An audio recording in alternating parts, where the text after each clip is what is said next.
Welcome to the MAGA Minute. First, I want to address the horrific shooting that took place at the Annunciation Catholic Church in Minneapolis, Minnesota. President Trump signed a proclamation immediately following the shooting, acknowledging the victims and their families and directing flags to be flown at half-staff.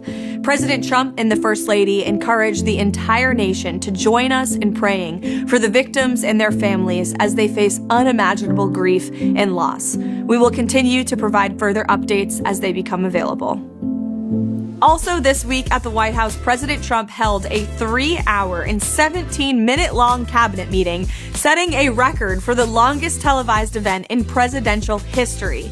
He also hosted the South Korean president in the Oval Office, as well as the Abbey Gate Gold Star families, after which he signed the first ever proclamation to commemorate the sacrifice of the 13 brave souls who lost their lives on that tragic day.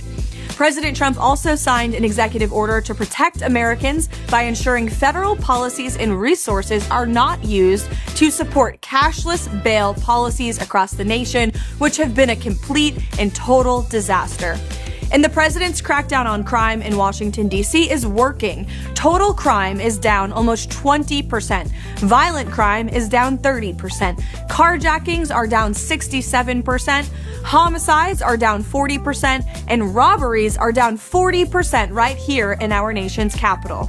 The Dow Jones reached a record high, and the Congressional Budget Office, often partisan and left-wing, was forced to admit that tariffs will reduce our nation's deficit by $4 trillion. This Labor Day, gas prices are projected to be at their lowest in half a decade. And First Lady Melania Trump announced the Presidential Artificial Intelligence Challenge, inviting K-12 students and educators across our country to participate. Vice President Vance delivered remarks in La Crosse, Wisconsin, touting the administration's many historic accomplishments.